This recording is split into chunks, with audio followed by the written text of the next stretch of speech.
ஓம் ஸ்ரீ வராகி தாயே போற்றி. என் அன்பு குழந்தையே, உன்னை வேணாம்னு ஒதுக்கி வைக்கக்கூடிய மனிதர் யாராக இருந்தாலும் அவர்கள் மீண்டும் உன்னை தேடி வந்து நீ செஞ்சது தான் சரி, நீ சொன்னது தான் சரின்னு உன்னிடம் மன்னிப்பு கேட்கக்கூடிய சூழ்நிலையை உண்டாக்க தான் போகிறேன். கூடிய சீக்கிரம் அவர் உன்னை அழைப்பதை நீ கண்குளிர காணதானே போகிறாய். அவர் இப்போது உன் அருகில் இல்லாதது உனக்கு ஒரு வகையில் நல்லதுதான் என் செல்லமே. இப்போ உன் வாழ்க்கையில் ஒரு சில துஷ்ட விஷயங்கள் நடக்கக்கூடிய காலகட்டமாக இருந்ததால தான் நீங்கள் இரண்டு பேரும் சேர்ந்து இருக்க வேணாங்கிறதுக்காக அவரை உன்னிடமிருந்து ஒரு சில காலம் பிரித்து வச்சிருக்கேன். இப்போ எல்லாத்தையும் சரி செஞ்சு அவர் மீண்டும் உன்னை தேடி வந்து நீங்கள் நிம்மதியாக சந்தோஷமாக வாழும்படி சூழ்நிலையை நான் உருவாக்குறேன். நீ சம்பாதிக்க வேண்டியது பணத்தை மட்டுமல்ல, நல்ல பெயரையும் நல்ல உள்ளங்களையும் அன்பு கொள்ளக்கூடிய மனிதர்களையும் நல்ல நண்பர்களையும் உறவுகளையும் என்பதை உன்னை விட்டு பிரிந்த அந்த நபருக்கு நான் உணர்த்துகிறேன் என் செல்லமே. நீ கவலைப்படாத. ஒவ்வொரு முறையும் உன்னை தூக்கி எறிஞ்சிட்டு போகிறவங்க யாராக இருந்தாலும் அவங்களுக்கு நீ நன்றி சொல்லு. அவர்கள் உன்னை விலக்கி வைத்ததாலும் ஒதுக்கி வைத்ததாலும் தானே மீண்டும் நீ விதையாக இருந்து மரமாக முளைச்சி வரப்போற. இந்த இடைப்பட்ட இந்த காலகட்டத்தில் உனக்கு எவ்வளவோ விஷயங்கள் புரிஞ்சுது. என்னதான் நம்ம ஒன்றா இருந்தாலும் தனித்தனியாக இருந்தாலும் வாயும் வயிறும் வேறதாங்கிறதுக்கு ஏற்றாது போல ஒவ்வொரு மனிதர்களும் உனக்கு பிடித்தமானவர்களும் நெருக்கமானவர்களும் கூட என்னெல்லாம் உன்னை பற்றி சொல்லிட்டாங்க. அத்தனையும் கேட்டு வாழ்க்கைனா என்னங்கிறத நீ புரிஞ்சுக்கிட்டு தானே இனிமேல் மனிதர்கள்ட்ட எப்படி நடந்துக்கணும், எந்த அளவுக்கு அன்பும் பாசமும் வைக்கணுங்கிறதெல்லாம் உனக்கு உணர்த்துவதற்காக தான் இந்த ஒரு பிரிவையும் நான் உனக்கு கொடுத்தேன். உன்னை விட்டு பிரிஞ்சு போன உறவு உன்னுடைய அன்பையும் உன்னுடைய வரவையும் எதிர்பார்த்து காத்திருக்கும்படி எல்லா விஷயங்களையும் சந்தர்ப்ப சூழ்நிலைகளையும் கூட நான் உருவாக்குகிறேன் என் செல்லமே. நீ கவலையே படாத. தவறு செய்பவர்கள் மட்டும் கிடையாது, அந்த தவறை தட்டி கொடுத்து அவருக்கு சாதகமாக அவருக்கு துணையாக நிற்கிறாங்க பாரு, அவர்களும் தண்டனைக்கு உரியவர்கள். அதுவும் முக்கியமாக இந்த நபர் உன்னை விட்டு பிரிவதற்கு காரணமாக இருக்கும் அந்த மனிதர்களை நான் ஒருபோதும் மன்னிக்கவே மாட்டேன் என் செல்லமே. யார் யார் இந்த விஷயத்துக்கு காரணமாக இருக்காங்களோ, யார் யார் இவர்கள் உன்னை விட்டு பிரிந்து போவதற்கும் ஒதுக்கி வைப்பதற்கும் விலக்கி வைக்கிறதுக்கும் காரணமாக இருந்தாங்களோ அவர்கள் வாழ்வில் நான் மிக பெரும் துன்பத்தை கொடுத்து தான் செஞ்ச தவறுக்கான தண்டனை தான் இது என்பதை அவர்கள் உணர்ந்து மீண்டும் நீ அவரோடு சேர்ந்து இருக்கும்படி செய்யத்தான் போகிறேன்.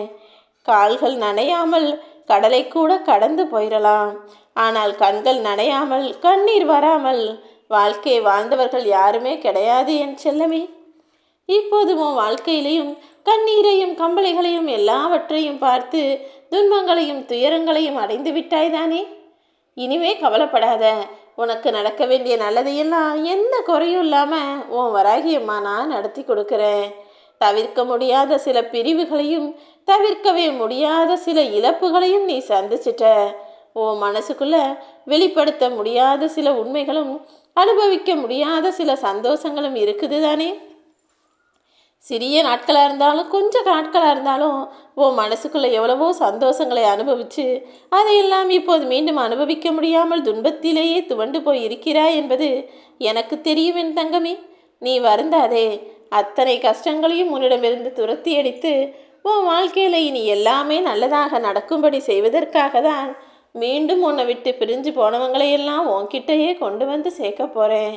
நீ சற்றும் எதிர்பார்க்காத வகையில் மிகப்பெரிய அதிர்ஷ்டம் இப்போது உன்னை தேடி வரப்போகுது என் தங்கமே. இனி எதிர்பார்க்காத ராஜயோகத்தோடு கூடிய வாழ்க்கையும் உனக்கான நல்ல செய்தியும் கூட உன் வீட்டின் உன் வாசலிலேயே வந்து காத்திருக்கும்படி நான் செய்யதான் போகிறேன். நீ எதிர்பார்த்து காத்திருக்கும் விஷயத்தில் நீயே இன்ப அதிர்ச்சி அடைஞ்சு ஆச்சரியப்படும்படி உனக்கான விஷயங்களையெல்லாம் நல்லபடியாக முடிச்சு கொடுப்பேன். நீ கவலைப்படாதே என் செல்லமே. உன் மனம் மகிழும்படியாகவே உனக்கான எல்லா விஷயங்களையும் நடத்தி கொடுப்பேன். சந்தோஷங்கிறது ஏற்ற இறக்கம் துன்ப இன்பம் எல்லாவற்றையும் ஏற்றுக்கிட்டு புரிஞ்சுக்கிறதுல தான் இருக்குது. எல்லா மனிதர்களுடைய வாழ்க்கையிலும் இன்ப துன்பம் இருக்குன்னு நான் உனக்கு சொல்லிக்கிட்டே தானே இருக்கேன். அதே போல தான் உன் வாழ்க்கையிலையும் இப்போது நீ சில சந்தர்ப்பங்களால் கஷ்டப்படுகிறாயே கவலைப்படுகிறாயே தவிர கூடிய சீக்கிரம் இந்த வராகி அம்மா அத்தனையும் உனக்கு சரி செஞ்சு கொடுப்பேன். இன்னும் கொஞ்ச நேரத்திலேயே நீ சந்தோஷப்படும்படி உனக்கான ஒரு நல்ல செய்தி உன் வீடு தேடி வரத்தான் போகுது என் செல்லமே. எது நடந்தாலும் அவசரப்படாத, கொஞ்சம் பொறுமையாக காத்திரு. ஓய்வுங்கிறது மிகவும் அற்புதமான விஷயம். சோம்பேறித்தனம் என்பது மிகவும் கொடுமையான விஷயம். இந்த இரண்டுமே உனக்கு அவசியம்தான். ஆனால் எல்லாமே அளவோடு இருக்கணும். ஓய்வெடுப்பதும் சோம்பல் எடுப்பதற்கும் வித்தியாசம் இருக்கிறது என்பதை புரிஞ்சுக்கிட்டு உன்னுடைய உடல் அளவிலும் மனசளவிலும் ஓய்வான நிலையில் இருப்பதை பற்றி மட்டும் யோசி. எல்லா விஷயங்களையும் உனக்கு சரி செஞ்சு நீ எதிர்பார்த்த எல்லா நல்ல நிகழ்வுகளையும் உன் வாழ்வில் நடத்தி கொடுக்க வேண்டியது இந்த வராகி அம்மா என்னுடைய பொறுப்பு தான் என் தங்கமே. நீ கவலைப்படவே வேணாம். இனி உன்னுடைய வாழ்க்கையில் நடக்கக்கூடிய விஷயங்கள் எல்லாம் நல்லதாகவே இருக்கும். உனக்குள்ள தோல்வி எப்போது உன்னை வந்து சேரும் தெரியுமா? பிரச்சனைகள் வரும்போதும் நீ தோற்று போகும்போதும் அங்கு தோல்வி அடைவதே கிடையாது. பிரச்சனைகளையும் கஷ்டங்களையும் சிக்கல்களையும் பார்த்து நீ எப்போ பயப்படுறியோ, அதிலிருந்து விலக நினைக்கிறியோ, அப்போதுதான் தோல்வி வந்து உன்னை தொற்றிக்கொள்ளும் என் செல்லவே. தோல்வியை பார்த்து ஒருபோதும் நீ பயப்படாத. ஒருத்தருடைய குணம் சரியில்லைன்னு தெரிஞ்சா உடனே அவர்களை விட்டு ஒதுங்குவது தானே நல்லது. அப்படிதான் எப்போது உனக்கான ஒதுங்கலையும் உனக்கான ஒதுக்கி வைச்சலையும் நான் செஞ்சுருக்கேன். கூடிய சீக்கிரம் உனக்கு தகுதியான உனக்கு சரியான மனிதர்கள் உன் வாழ்க்கையில் வந்து சேருவாங்க.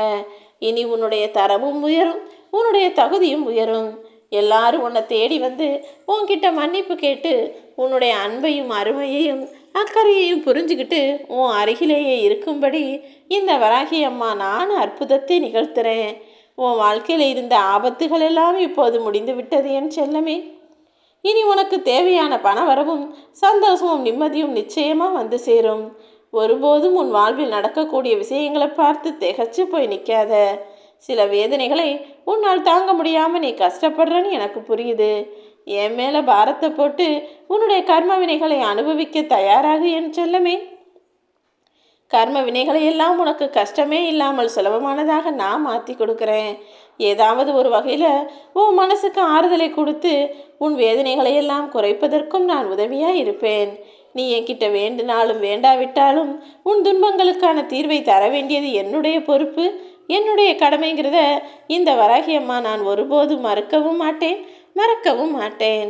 நீ எதிர்பார்த்த விஷயங்கள் நிச்சயம் நல்லபடியாகவே நடக்கும். உன் வாழ்க்கையில் ஒவ்வொரு நாளும் ஒவ்வொரு அனுபவமாக இருக்குது. இருளும் ஒளியுமாக, இன்பமும் துயரமுமாக, ஆனந்தமும் வேதனையுமாக, பேரின்பமும் துக்கமுமாக எல்லாமே நடந்துக்கிட்டு தானே இருக்குது. என்ன நடந்தாலும் ஏற்றுக்கொள். ஏன்னா எப்போ எந்த கல் பொறுமையாக இருக்கோ அதுதான் அந்த கோவிலின் உயரத்தில் உச்சாணியில் அமரும். அவசரப்படுகிற கல் எல்லாரும் நடந்து போகிற படிக்கற்களாக மாறிவிடும். பொறுமையோடு காத்திருந்த கடைசி செங்கல் தான் கலசத்தை தொடும் என்பதை புரிந்து கொண்டு பொறுமை சாதிப்பதற்கு மிகவும் அவசியம் என்பதையும் புரிந்து கொண்டு ஏற்றுக்கொள்ளேன் செல்லமே. இனி உன் வாழ்க்கையில் நடக்கக்கூடிய விஷயங்களை எல்லாம் இந்த வராகி அம்மா நான் உனக்கு நல்லதாகவே நடத்தி முடிப்பேன். என்னுடைய அன்பும் ஆசீர்வாதமும் உனக்கு இருக்கும் வரையிலும் நீ ஒருபோதுமே தோற்று போக மாட்டாய் என் தங்கமே. என்னை அன்போடு நேசிக்கிற உன்னை இந்த வராகி அம்மா நானும் நேசித்து கொண்டுதான் இருக்கிறேன். உன்னை அலட்சியம் செய்தவர்களுக்கும் உனக்கு துரோகம் செய்தவர்களுக்கும் மத்தியில் உன்னை மிகப்பெரிய ஆளாக உருவெடுக்க செய்வேன். நீ கவலைப்படாத என் செல்லமே. எல்லாமே இனி உன் வாழ்க்கையில் நல்லதாக நடக்கும். உன் அருகில் இருந்து விலகிய மனிதர்களெல்லாம் உன்னை தேடி வந்து சேர்வார்கள். ஓம் வராகி.